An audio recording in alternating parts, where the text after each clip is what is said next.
MP board के सभी विद्यार्थी ध्यान दीजिएगा, जो आपका 10 अक्टूबर के दिन क्लास 10th का मैथ का जो पेपर होने वाला है, वहाँ पेपर देखिए मेरे पास आ चुका है। एकदम रियल पेपर मैं आपको बताऊंगा, वो भी देखिए यहाँ पर पेपर में आपको कॉपी में लिखा हुआ बताऊंगा, ताकि आपका काम भी हो जाए और मैं भी एमपी बोर्ड की नज़र से बच जाऊं। जितने भी आपको पेपर बताए जा रहे हैं वो सारे के सारे फर्जी पेपर बताए जा रहे हैं। तो आइए मैं आपको इसका कॉपी में फुल सॉल्यूशन दे रहा हूं। देखिए पहला प्रश्न है, द्विघात बहुपद में बहुपद की घात होगी, तो नाम में ही लग रहा है दो घात वाला बहुपद, -2 और -5 है, इसके शून्यक वाले बहुपदों की संख्या होगी तो 3 से अधिक। बहुपद x² -3 के शून्यक होंगे, ए एकदम करेक्ट आंसर रहेगा। चलिए x - 2y बराबरी पे 0 है और 3x + 4y = -20 बराबर 0, तो रेखाएं कैसी होगी? प्रतिच्छेद करती है, संपाती होती है, समान। तो यहाँ पर इसका का एकदम राइट ऑप्शन रहेगा। पांचवा देखते हैं, यदि द्विघात समीकरण ax² + bx + c = 0 के विविक्तकार का मान कितना हो? 0 हो। इसके विविक्तकार का मान कितना है भैया? 0 है। तो द्विघात समीकरण के जो मूल होंगे वो मूल कैसे होंगे? देखिए जब भी विविक्तकार यानी कि d = 0 रहेगा, d = 0, तो जो विविक्तकार होते हैं वो बराबर होते हैं। किस होते हैं? बराबर। और वास्तविक, मतलब जो मूल रहेंगे वो कैसे रहेंगे? बराबर और वास्तविक मूल होंगे। तो ये यहाँ पर खा नंबर इसका एकदम राइट ऑप्शन रहेगा। अब अगला प्रश्न देखते हैं, एपी 10, 7, 4 का 10वां पद ज्ञात करना है। तो देखिए एपी कौन सी दी है आपको? 10, 7 और 4। तो यहाँ पर ए का यदि मान हम बात करें तो 10 है, और डी का जो मान है वहां निकलेगा A2 - A1। A2 यानी कि 7 में से कितना घटाना है? 10, तो माइनस का 3 आंसर आया। अब 10वां पद ज्ञात करना है तो a + 9d, फॉर्मूले लिख रहा हूं मैं यहाँ पर। a का मान हो गया आपका 10 + 9 × -3, तो 10 + 9 27। तो देखिए माइनस का हो जाएगा, और माइनस का होगा तो -17 इसका आंसर आएगा। तो देखिए कौन सा -17? घ नंबर है। ठीक है, तो ये थे आपके सही विकल्प, जो 6 सही विकल्प आपको इसमें दिए रहेंगे। चलिए फिर दूसरा देखते हैं, रिक्त स्थान। देखिए रिक्त स्थानों को देखते हैं, ax² + bx + c एक डैश बहुपद का उदाहरण है। तो यहाँ कौन से बहुपद का उदाहरण है? देखिए घात 2 लिख रही नजर आ रही है, तो कौन सा है? द्विघात बहुपद। तो यहाँ पर लिख के रखा था मैंने, तो ये हो जाएगा द्विघात बहुपद। दूसरा देखते हैं, समीकरण 3x² - 2x + 1/3 = 0, इसका विविक्तकर क्या होगा? तो देखिए विविक्तकर निकालने का तरीका यही है, b² - 4ac।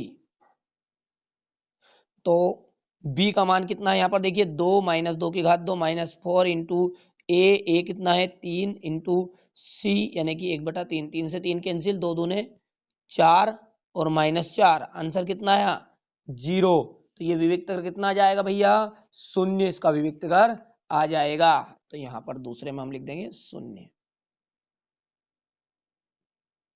तीसरा समझते हैं, जब किसी अनुक्रम में के पदों को किसी नियम के द्वारा लिखा जाता है। तो देखिए जब नियम के द्वारा लिखा जाता है तो इसे ही क्या कहते हैं? श्रेणी कहते हैं। तो यहाँ पर देखिए ये श्रेणी कहते हैं। ठीक है, ये समांतर श्रेणी यानी कि एपी कुल मिलाकर बात है।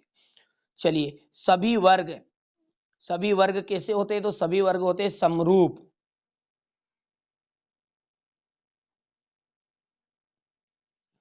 किसी बिंदु की एक्स अक्ष से दूरी रिक्त स्थान कहलाती है। तो देखिए एक्स अक्ष से जो दूरी है वो कहलाएगी कोटि, या ब्रैकेट में आप लिख सकते हैं y निर्देशांक।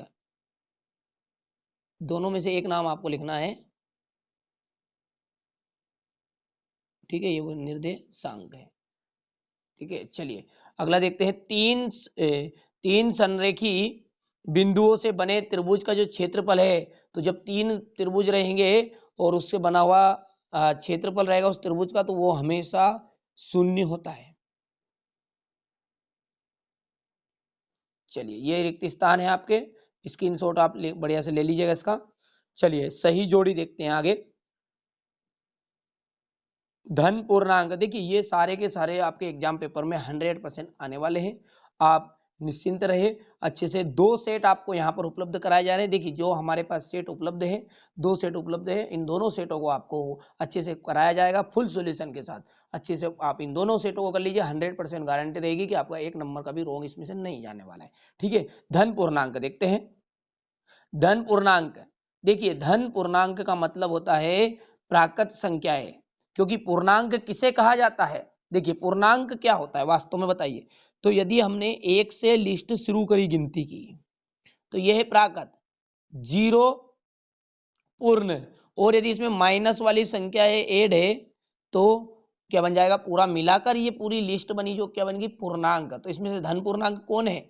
1 से, यानी कि प्राकृत संख्या है, तो इसका पहले का ऑप्शन आ जाएगा प्राकृत। ठीक है, चलिए एक संख्या इंटू दूसरी संख्या, याद करिए इस फॉर्मूले को, दोनों संख्याओं का गुणनफल इंटू होता है एलसीएम इंटू एचसीएफ। तो ये महत्तम समापवर्त मासा और लासा। ठीक है, विविक्त कर यदि ऋणात्मक हो, ध्यान से समझिएगा, विविक्त कर यदि ऋणात्मक हो तो उसके जो मूल होते हैं वो अधिकल्पित होते हैं, यानी कि उसके मूलों का कोई अस्तित्व नहीं होगा।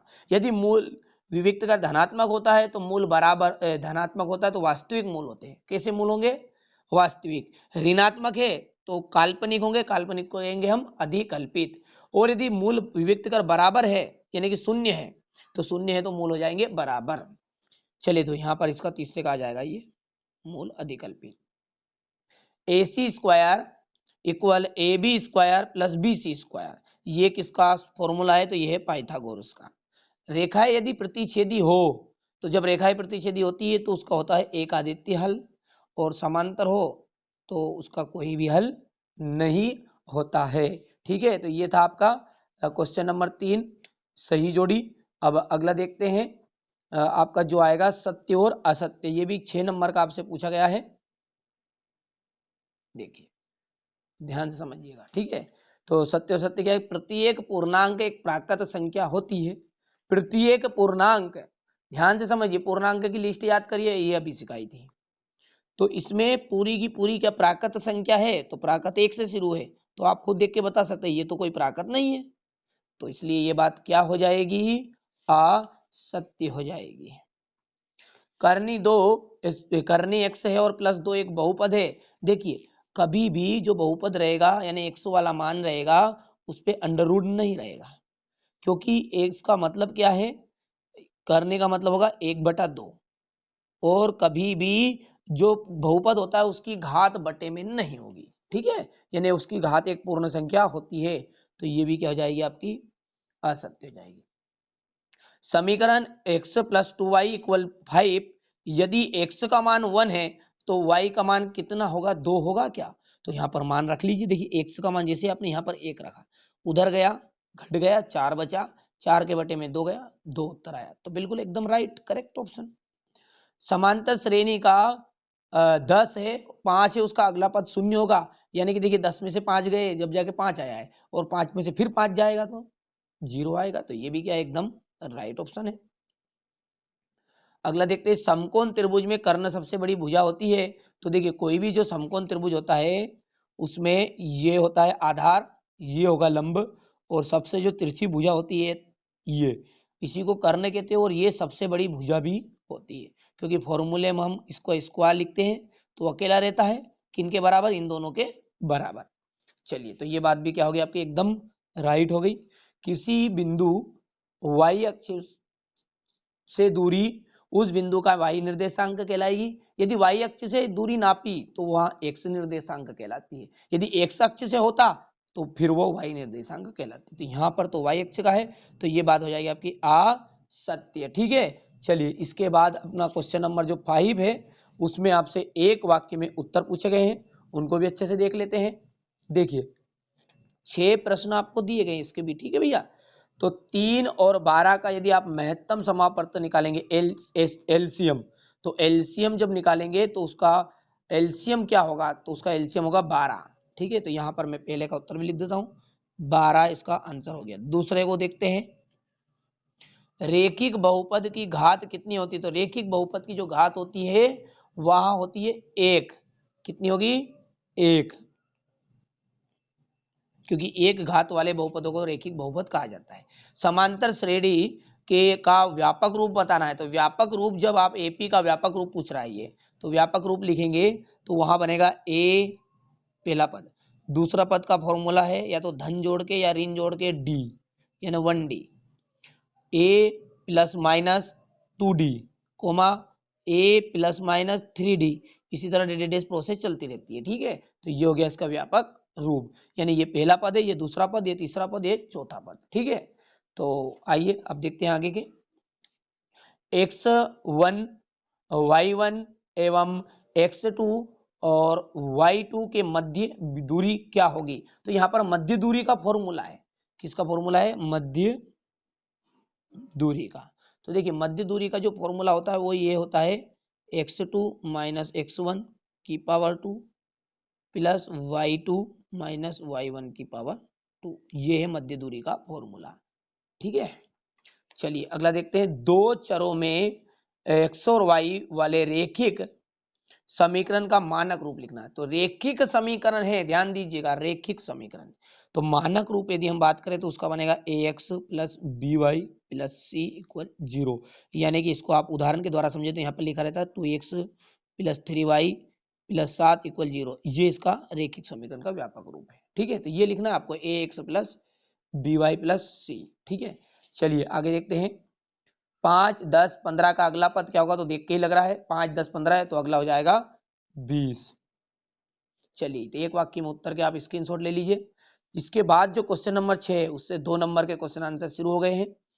140 को अभाज्य गुणनखंड के रूप में व्यक्त करना है और संख्या 5005 को अभाज्य गुणनखंडों के गुणनफल के रूप में व्यक्त करना है। अभाज्य गुणनखंड विधि द्वारा 510 और 92 का एलसीएम और एचसीएफ ज्ञात करना है। इसके बाद में अभाज्य गुणनखंड विधि द्वारा 26 और 91 का एचसीएफ ज्ञात करना है, एलसीएम दोनों ही। और द्विघात बहुपद है, एक व्यंजक है दिया गया है 6x² माइनस 3 माइनस 7x, इसके शून्य ज्ञात करने हैं। और द्विघात व्यंजक के 4u² और 8u² के भी शून्य का आपको ज्ञात करने हैं। ठीक है, चलिए इसके बाद जो अगला प्रश्न है वहां है क्वेश्चन नंबर 9। एक द्विघात बहुपद ज्ञात करना है जिसके शून्यकों का योगफल और गुणनफल क्रमशः 0, माइनस करनी 3 है। एक और द्विघात बहुपद देखिए दोनों एक सेम प्रोसेस से होंगे। शून्यकों का योगफल और गुणनफल ज्ञात करना है 1/4 और करनी 1/4। 10वां प्रश्न में क्या कह रहा है? अनुपातों से तुलना करनी है और बताने हैं युग्म संगत है या असंगत है। ठीक है, यहाँ पर ये x² माइनस 6 माइनस वाई और इक्वल 6 है, x प्लस वाई इक्वल 8, इसको विलोपन विधि से हल करना है। क्वेश्चन नंबर जो 11 है उसमें देखिए जांच कीजिए कि क्या x प्लस 1 स्क्वायर इनका whole square equal to x minus 3 द्विघात समीकरण है, और इसमें बताना है कि ये भी द्विघात समीकरण है या नहीं। पढ़ते जाइएगा, थोड़ा सा वीडियो लंबा बन रहा है इसलिए जल्दी जल्दी कर रहा हूँ। यहाँ से क्वेश्चन नंबर 12 को आप देख लीजिएगा, इसमें गुणनखंड विधि के द्वारा मूल ज्ञात करने हैं।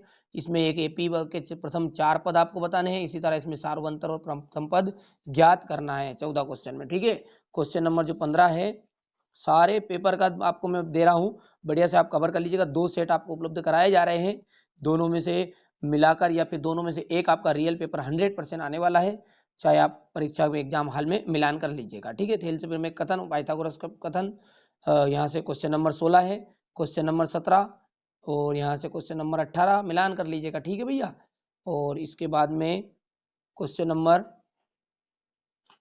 19 हो गया आपका। 20 को देखते हैं। क्वेश्चन नंबर जो 20 है वह यहाँ पर है, 3 नंबर का है, और इसी के अथवा में आपको प्रतिस्थापन विधि से हल करना है युग्म को, और यहाँ पर एम का मान ज्ञात करना है। इसके बाद क्वेश्चन नंबर जो 22 है उसमें 2 संख्याएं ज्ञात करनी है जिनका योग 27 है और गुणनफल 182 है। इसी तरह ऐसे 2 क्रमागत धनात्मक विषम पूर्णांक ज्ञात करना है जिनके वर्गों का योग 290 है। अब अंत में क्वेश्चन नंबर 23 को आप अच्छे से देख लीजिएगा, 4 नंबर का यहाँ भी है। तो इस तरह आज मैंने आपको 10 अक्टूबर का गणित का जो पेपर है उसका कॉपी में फुल सॉल्यूशन देने का प्रयास किया है। तो चैनल को सब्सक्राइब